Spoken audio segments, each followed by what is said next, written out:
Hello दोस्तों, आपका एक बार फिर से स्वागत है सृष्टि स्टडी पॉइंट में। और आज हम अपनी पढ़ने पढ़ाने की श्रृंखला में पढ़ेंगे वायुमंडल की संरचना। हाँ, वायुमंडल जो है हमारा वो कितने भागों में बटा हुआ है, उसके संरचना के अनुसार, आवश्यकताओं के अनुसार, या उसमें जो गैसेस पाई जाती हैं या नहीं पाई जाती हैं उसके अनुसार। तो ये सब हम पढ़ेंगे, लेकिन ये सब समझने के लिए आपको ये वीडियो पूरी देखनी होगी। और उसके साथ साथ दोस्तों, अगर आप चैनल पर नए हैं तो प्लीज़ चैनल को सब्सक्राइब कर लीजिए, और अगर वीडियो अच्छी लगे तो लाइक कर दीजिए और दोस्तों में शेयर भी कर दीजिए। तो चलिए शुरू करते हैं। ये आपको यहाँ पर दिख रहा होगा कि वायुमंडल की संरचना मैं आपको पढ़ाऊंगी। वायुमंडल की संरचना में देखिए, सबसे पहले आप ये याद कर लीजिए कि हमारा जो वायुमंडल है वो 5 भागों में बटा हुआ है। हमारी 5 उंगलियां तो 5 भाग, हाथ में 5 उंगलियां होती हैं, हाथ को मान लीजिए वायुमंडल, और उसकी जो 5 फिंगर्स हैं उसके 5 भागों में सबसे पहला शोभ मंडल, दूसरा समताप मंडल, तीसरा मध्य मंडल, चौथा आयन मंडल और पांचवा वायुमंडल। पांचों मंडल आप याद कर लीजिए: शोभ मंडल, समताप मंडल, मध्य मंडल, आयन मंडल और वायुमंडल। इसको मैंने इंग्लिश में भी लिख रखा है, ट्रोपोस्फीयर शोभ मंडल को कहते हैं, समताप मंडल को स्ट्रेटोस्फीयर, मध्य मंडल को मीजोस्फीयर, आयन मंडल को आयनोस्फीयर और वायुमंडल को एक्सोस्फीयर। अब इसके बाद पढ़ते हैं सबसे पहले शोभ मंडल। तो शोभ मंडल में आपको दिख रहा होगा दोस्तों कि शोभ मंडल में जो है ये हमारी पृथ्वी है। इस पृथ्वी के जो ऊपर का भाग है ये ध्रुव, पृथ्वी मैंने पढ़ाया आपको ध्रुव, और इधर इधर ये है विषुवत रेखा। तो ध्रुव, ये बात याद रखिएगा कि ध्रुव से 8 किलोमीटर दूरी तक और विषुवत रेखा से 18 किलोमीटर, ये वाली लाइन, पहली लाइन टेढ़ी होती है क्योंकि विषुवत रेखा पे बहुत गर्मी पड़ती है, और गर्म हो जाने की वजह से वहाँ गर्मी होने के मतलब वो वायुमंडल जो है वो थोड़ा ऊपर उठ जाता है। गर्म होने की वजह से हवाएं हल्की हो जाती हैं और फिर वो ऊपर की ओर उठ जाता है। तो इसलिए विषुवत रेखा पे 18 किलोमीटर तक, और ध्रुव पर ठंडक होती है तो वहाँ उसकी वजह से सब कंडेंस रहता है, और वायुमंडल जो ये शोभ मंडल का जितनी भी ज़रूरतें हैं वो 8 किलोमीटर तक ही सीमित रहती हैं। इसलिए 8 और 18 का अंतर होता है। और यहाँ पर जो टेम्परेचर रहता है, ऊपर देखिए 8 किलोमीटर पे -45 डिग्री, लेकिन 18 किलोमीटर पे -80 डिग्री।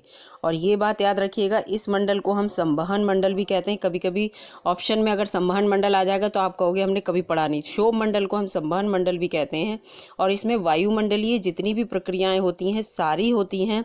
जो भी प्रक्रियाएँ होती हैं, यानी कि बादलों का बनना, बारिश होना, पहाड़ों से जो बर्फ़ है उसकी ऊपर भाप बनकर बादल बनना, पहाड़, पर्वत, रेगिस्तान, ये सब जितनी भी जो क्रिया होती है वो सब शोभमंडल में होती हैं। और यहाँ का जो वातावरण है वो कंडेंस होता है क्योंकि यहाँ पे धूल के कण बहुत होते हैं और जलवाष्प बहुत होती है। तो ये जो वातावरण है यहाँ पर सब जो हम क्रियाएं देखते हैं अपनी आंखों से कि हमारे यहाँ बारिश हो रही है, आंधी हो रही है, तूफान चल रहे हैं, ये सब इसी शोभमंडल में चलते हैं। और इसमें क्या है, ऊंचाई बढ़ने के साथ साथ तापमान गिरता है। जैसे जैसे इसकी ऊंचाई बढ़ेगी तापमान कम होता चलेगा। इसीलिए देखो ये -45 है, फिर ये -80 डिग्री, तापमान कम हो गया है यहाँ पे जितनी ऊंचाई बढ़ेगी इस मंडल में। और 165 मीटर अगर हम चल लेंगे तो लगभग 8 डिग्री, एक डिग्री, 165 मीटर हम चल लिए मान लो ऊपर की ओर, तो 1 डिग्री तापमान कम हो जाएगा। तो शोभ मंडल में ये आ गया, सारी वायुमंडलीय प्रक्रियाएं यहाँ पे होती हैं। उसके बाद हम आते हैं आप समताप मंडल पे। तो समताप मंडल जो है वो इधर यहाँ से 50 किलोमीटर तक, इधर से जितना यहाँ तक जो 50 किलोमीटर ही पूरा बैठा, ये समताप मंडल है। इसमें ओजोन की परत होती है, सबसे ज़्यादा ज़रूरी पूछा जाता है ओजोन की परत किस मंडल में होती है, तो समताप मंडल में होती है। इसमें जो समताप मंडल का 10 किलोमीटर का नीचे का एरिया है, ये जो 10 किलोमीटर का नीचे का एरिया है, यहाँ पे हवाई जहाज, गर्म हवा के गुब्बारे, ये सब उड़ते हैं क्योंकि यहाँ पे समताप मंडल है। तापमान में कोई अंतर नहीं होता, तापमान सम माने एक सा रहता है। तो वहाँ पे ये चीज़ें उड़ती हैं क्योंकि अगर तापमान बदलेगा तो ये सब चीज़ें जो हवाई जहाज़ वगैरह उड़ने में दिक्कत होगी, तो इसलिए ये सब उड़ते हैं, नीचे की सतह पर उड़ते हैं। और ओजोन परत में एक बार छिद्र देखा गया था, कहाँ, अंटार्कटिका पर, है ना। और ओजोन की जो मोटाई है हम किससे नापते हैं, डावसन से। डाबसन एक इकाई है, उससे हम ओजोन की मोटाई, ओजोन परत की मोटाई नापते हैं। और यहाँ पे उल्कापिंड नहीं होते हैं, ये देखो क्रॉस लगाया है मैंने। और जेट विमान जो हैं वो यहाँ पर ऊपर की ओर उड़ते हैं। इसमें समताप मंडल में ये जेट विमान ऊपर उड़ेंगे, हवाई जहाज नीचे की ओर उड़ेंगे। और ओजोन परत का क्या काम है, ये परावैंगनी किरणों को जो है वो पृथ्वी तक आने के लिए रोकता है, जिससे कि हमारे जो परावैंगनी किरणें जो सूरज से आती हैं ओजोन परत उसको रोक देती है। और रोकने से क्या होता है, हमारे जो त्वचा कैंसर वगैरह है वो नहीं होता। लेकिन ओजोन परत जब पतली हो गई है, छिद्र का मतलब पतली हो गई है कहीं कहीं, तो वहाँ से ये परावैंगनी किरणें आ सकती हैं। इसलिए ओजोन परत को हमें बचा कर रखना है। और ये क्लोरोफ्लोरोकार्बन जो होती हैं, जो इन सब गैसों की वजह से ओजोन परत जो है हमारी नुकसान उसे हो रहा है, तो इन सब से हमें बचना। और ये जो क्लोरोफ्लोरोकार्बन है वो रेफ्रिजरेटर वगैरह और एसी वगैरह से निकलती हैं, तो इसीलिए कहा जाता है इन सब का कम उपयोग करें। और इसमें यह है तापमान, ऊंचाई के साथ तापमान बढ़ने से इसका तापमान बढ़ता है, क्योंकि ओजोन परत जो होती है वो सूर्य की किरणों को रोकती है। और सूर्य की किरणों को जब रोकती है तो वहाँ गर्मी होती है, और गर्मी जब हो जाने से तापमान जो है उसके साथ तापमान बढ़ता है। तो देखो यहाँ 0 डिग्री तापमान हो गया, जबकि यहाँ माइनस में था, माइनस से प्लस में आया होगा, प्लस से 0 में पहुँच गया होगा तापमान। इसके बाद आ जाता है फिर मध्यमंडल। मध्यमंडल में उल्का पिंड जो होते हैं वो आप देखोगे वो होता है जो आग के गोले टाइप होते हैं वो छूटते हुए दिखते हैं। और यहाँ पर क्या होता है, ऊंचाई के साथ तापमान घट जाता है, ये फिर से -100 डिग्री हो गया। और ये 80 किलोमीटर तक होता है, 80 किलोमीटर। यहाँ से आप जब देखोगे तब 80 किलोमीटर तक इसमें ये है ना।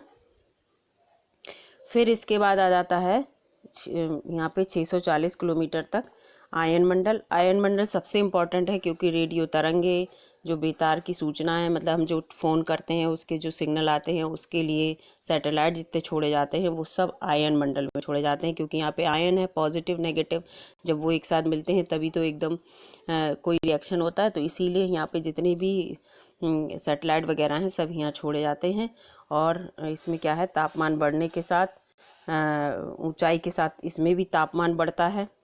तो आयन मंडल में जितने भी सैटेलाइट हैं, बेतार दूर संरचना जितने भी है, रेडियो तरंगे हैं जो हम आकाशवाणी या टीवी वगैरह देखते हैं उसके जो सिग्नल आते हैं वो सब इसी आयन मंडल में छोड़े हुए सैटेलाइट के थ्रू आते हैं। इनके सैटेलाइट छोड़े जाते हैं, फिर इनके सैटेलाइट के थ्रू जो भी सिग्नल आते हैं उससे हमारी टीवी या रेडियो चलता है या हम मोबाइल फ़ोन पर बात कर पाते हैं। तो और फिर उसके बाद वायुमंडल है। वायुमंडल का टेम्परेचर तो बहुत ही ज़्यादा होता है। तो सबसे ज़्यादा इम्पोर्टेंट आपको क्षोभ मंडल, समताप मंडल और आयन मंडल, ये 3 मंडल से क्वेश्चन जरूर आएंगे, तीनों को रट लीजिएगा। क्षोभ मंडल तो हमारी वायुमंडलीय प्रक्रियाएं होती हैं, समताप मंडल में तापमान समान रहता है, ओजोन परत होती है, जेट विमान हवाई जहाज सब यहाँ उड़ते हैं। और आयन मंडल में क्या होता है, बेतार दूरसंचार जो हम टीवी रेडियो इनके लिए जो सिग्नल आते हैं वो यहीं पे छोड़े गए सैटेलाइट के थ्रू आते हैं। तो यह वैसे हमारे 5 मंडल हैं वायुमंडल के, क्षोभ मंडल, समताप मंडल, मध्य मंडल, आयन मंडल और वायुमंडल। आशा करती हूँ आपको ज़रूर समझ में आया होगा, और इसको बार बार वीडियो को देखिए, आपको ये सब मंडल समझ में आ जाएंगे। और तो मिलती हूँ आपसे अगली वीडियो में, तब तक के लिए नमस्कार।